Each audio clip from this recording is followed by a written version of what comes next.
ఇక్కడ ఏంటి అంటే, సినిమాలో చూసి ఇన్‌స్పైర్ అవుతున్నారు గావచ్చు. ఎందుకంటే, ఫేక్ జర్నలిజం అనేది ఎంతలా ఉంది అంటే చాలా ఉంది. జస్ట్ ఒక యూట్యూబ్ ఛానెల్‌ని పెట్టడం, ఖతం మైకులు పట్టుకొని అడగడం. పాపం వాడేదో సమ్మక్క సారాలమ్మ జాతరలకచ్చి బన్నమ్ముకుంటుంటే, వాడిని "నీకు ఆధార్ కార్డ్ ఉందా? నీకు ఎవరు పర్మిషన్ ఇచ్చారు?" అని చెప్పి క్వెషనింగ్‌లేయడం. అయితే ఇక్కడ ఇంకొక ఆవిడుంటది. తేజస్విని గారు అని చెప్పి. అయితే ఆమె ఏకంగా ఏమంటది అంటే జాతరకి ముస్లింలు రాకూడదు అని చెప్పి తెలంగాణ గవర్నమెంటే చెప్పింది. సో, మీరెలా వచ్చారు అని ఆమె ఒక వీడియో చేసింది. కావాలంటే చూడండి. తేజస్విని అని కొడితే వచ్చేస్తది. ఒక జాతరలో జరిగే ఈ విషయాన్ని ఏకంగా ముస్లింలకు, హిందువులకే అంటగట్టేశారన్నమాట. ఏంట్రా ఇది మతాల గొడవ ఏంటి నాకర్థం గాదు. జస్ట్ ఇప్పుడు మైకులు పట్టుకొని వచ్చి అడిగి నీకు ఆధార్ కార్డ్ ఉందా? నీకెవరు పర్మిషన్ ఇచ్చారు? ఇలా అమ్మడానికి అని అంటున్నారు గదా! సో, నీ మెడలో ఐడీ కార్డ్ లేదు. మరి నువ్వు జర్నలిస్ట్‌వి అని గ్యారంటీ ఏంటి? అసలు నువ్వు జర్నలిస్ట్‌వేనా?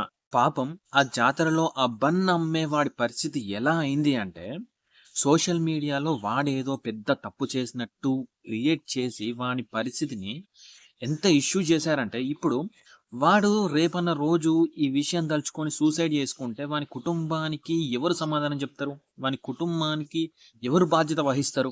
యాక్చువల్లీ చెప్పాలంటే అన్నీ మాట్లాడుకుందాం ఈ వీడియోలో. యాక్చువల్లీ ఈ వీడియోలో ఎవరిది తప్పు? ఒకవేళ ఈ తప్పే అయితే దాన్ని మనం ఏ విధంగా ట్రీట్ చేయాలి అనేది రా అండ్ రియలిస్టిక్‌గా మాట్లాడదాం. అసలు ఈ వీడియో నుంచి మనం ఏం నేర్చుకోవాలి? ఎదుటి వ్యక్తిని మనం ఎలా మాట్లాడాలి అని చెప్పి ఈ వీడియోలో క్లియర్‌గా మాట్లాడదాం. అయితే అతను అమ్మిన బన్‌లో పురుగు పట్టిందన్నమాట. యాక్చువల్లీ బన్ అనేది ఒక 2 రోజులు, 3 రోజులు బయట ఉంటే కొంచెం తడి తగలగానే పురుగనేది పడతది. ఓకే. అతనిది తప్పే కావచ్చు. కానీ దాన్ని అడ్రెస్ చేసే విధానం వేరే ఉంటది. దాన్ని అడిగే విధానం వేరే ఉంటది. కానీ అలా కాకుండా ఇష్టం వచ్చినట్లు మైకులు తీసుకొని పోయి అతన్ని ఒక అవమానపరిస్తే అక్కడ అందరూ చూస్తున్నారు. అతని కళ్ళలో నుంచి నీళ్లొస్తున్నాయి. అయినా గాని మీరు చిన్న పిల్లలకి ఒక పాయిజన్ ఇస్తున్నారు. మీరు చిన్న పిల్లల్ని చంపేస్తున్నారు. మీరిలా ఎలా చేస్తారు? మీరొక ముస్లింవి అయ్యుండి నువ్వు ఈ జాతరకు ఎందుకొచ్చావు? మీకు ఎవరు పర్మిషన్ ఇచ్చారు? నీకు ఆధార్ కార్డ్ ఉందా? అని చెప్పి అతన్ని ఎంతలా అవమానపరిచింది అంటే ఆమె, నేను గనక అక్కడ ఉంటే ఆ మైక్‌ని లాగి పడేసుకునేవాడిని గావచ్చు. ఎందుకంటే అంతలా అవమానపరిచింది అతన్ని. రేపు పొద్దున ఈ అవమానం భరించలేక అతను సూసైడ్ చేసుకుంటే గనక అతని కుటుంబానికి ఎవరు బాధ్యత వహిస్తారు? ఎవరు రెస్పాన్సిబిలిటీ? సో, సమ్మక్క మేడారం జాతరలో ఒక వ్యక్తి కోవా బన్ అయితే అమ్ముకుంటున్నాడు. సో, అయితే వీళ్ళు అక్కడికి జర్నలిజం అనే పేరు చెప్పి మైకులు పట్టుకొని వెళ్ళి అతన్ని క్వెషనింగ్ అయితే చేశారు. "నువ్వు ఎలా అమ్ముతావు? ఎవరు పర్మిషన్ ఇచ్చారు?" అని చెప్పి. అయితే జస్ట్ వాళ్ళకి తిప్పి కొడితే వాళ్ళ ఛానల్‌కి 7,000 మంది సబ్‌స్క్రైబర్స్ ఉన్నారు. వాళ్ళు జర్నలిస్టులని గ్యారంటీ ఏంటి? వాళ్ళ మెడలో ఐడీ కార్డ్ కూడా లేదు. వాళ్ళేమన్నా ఫుడ్ సేఫ్టీ ఆఫీసర్సా అంటే అది కాదు. వాళ్ళకి ఎవరు ఆ రైట్ అనేది ఇచ్చారు?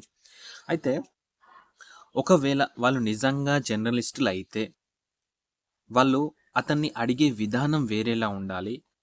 అడ్రెసింగ్ చేసే విధానం వేరే ఉండాలి. నిజానికి అతను తప్పే చేస్తే, అతన్ని అడ్రెసింగ్ చేసే విధానం అనేది వేరుండాలి. ఇది జర్నలిజం కాదు అని నా ఒపీనియన్. బయట చాలా హోటల్స్, చాలా రెస్టారెంట్‌లో కరెక్ట్ సరైన ఫుడ్ అనేది మనం తిన్నామో, తింటలేమో అది ఆ దేవుడికే తెలియాలి. అయితే చాలామంది ఫుడ్ సేఫ్టీ ఆఫీసర్స్ వచ్చి రైడ్ చేసినప్పుడు అరే! పలానా ఇష్యూ ఉంది ఈ రెస్టారెంట్‌లో అని చెప్పి, ఆ రెస్టారెంట్‌తోని ఇష్టం వచ్చినట్లు మాట్లాడరు, ఇష్టం వచ్చినట్లు తిట్టరు, ఇష్టం వచ్చినట్లు ప్రశ్నలు కూడా అడగరు. జస్ట్ వస్తారు, ఇది తప్పు జరిగింది అని చెప్తారు. ఏదో సీదో ఏసి ఎళ్ళిపోతారు.